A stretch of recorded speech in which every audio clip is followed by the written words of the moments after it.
Hello and welcome back to my crochet channel. In this video, I'm going to show you how to crochet the double crochet V-stitch. If you're a beginner crocheter, the V-stitch is an easy and very satisfying stitch to learn. The repetition makes it easy to get into a rhythm, so it's great for practicing your tension, counting stitches, or just zoning out and doing mindless crochet. All you need to know is how to double crochet and skip stitches. For this example, I'm using some worsted weight acrylic yarn and a size 5mm crochet hook, but you can use the yarn and hook size you're most comfortable with.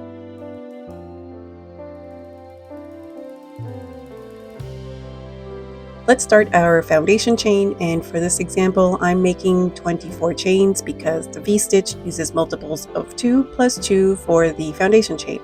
So this means in this example, I have 22, a multiple of 2 plus 2 for the foundation chain, and that gives me 24 chains in total.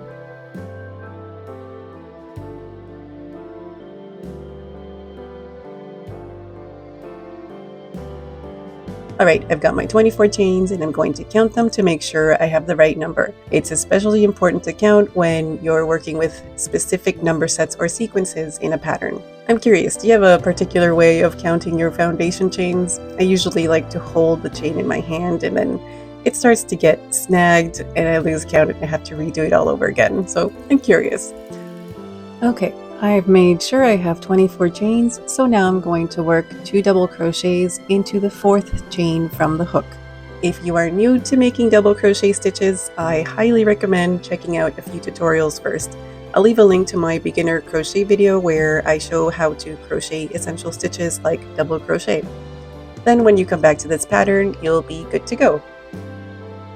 Next, I'm going to skip 1 chain and work 2 double crochet in the next chain, and I'm going to repeat that across to the last 2 chains.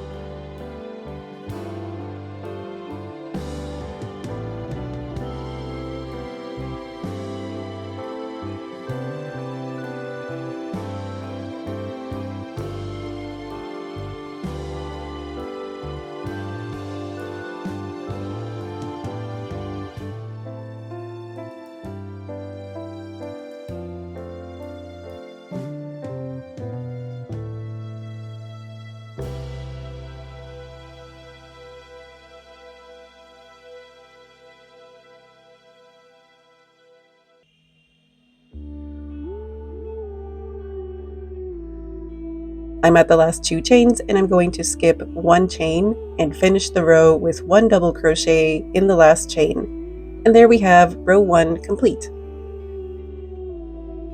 In row 2, I'll start by chaining 3, and this starting chain counts as a double crochet.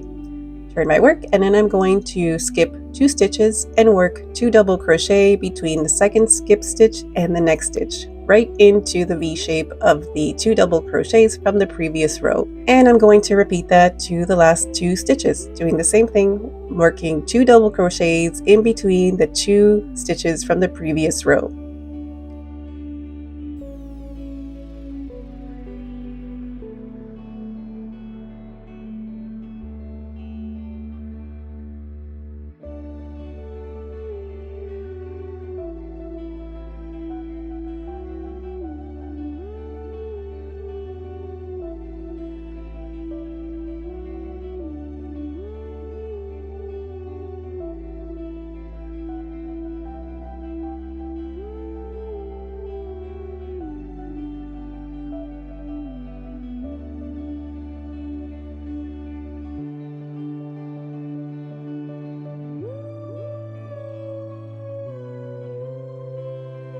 I've just finished my last V-stitch, and now I'm going to skip 1 stitch and finish the row with 1 double crochet in the top of the turning chain. But since I'm using different colors for this sample, here's a way to switch colors at the end of a row. If you're using solid colors, you can skip this step. Before I complete the last double crochet, I'm going to grab my second yarn and complete the stitch with the new yarn. And usually I like to use the new working yarn and the yarn tail as a double strand to make the first chain, and that way it's worked into the stitch and it won't come loose.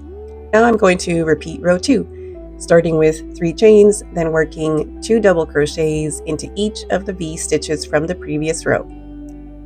Like I mentioned, you can make this in solid colors as well, but I thought I would use multiple colors in this example so you could see the design of the V stitch a little bit better.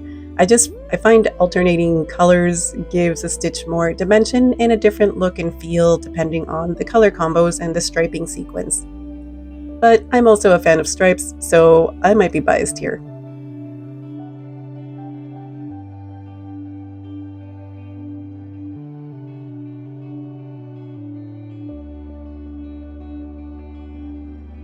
I'm at the end of the row again, and I'm working a double crochet into the top of the turning chain. And I'm just going to continue repeating row 2 until I reach a length I'm happy with.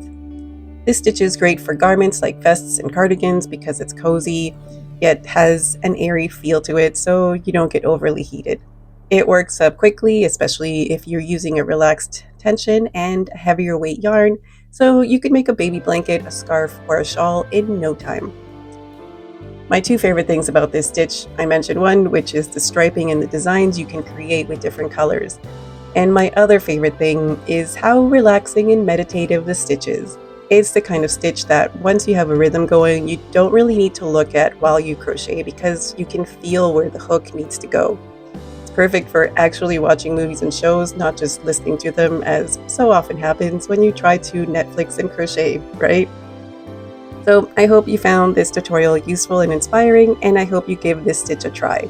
Let me know in the comments if you have any questions or project ideas using the V stitch, or if you've tried it, and let me know, what did you think? Don't forget to like, share, and subscribe if you haven't already. Thank you so much for watching. I hope you have a wonderful day, and I'll see you in the next one.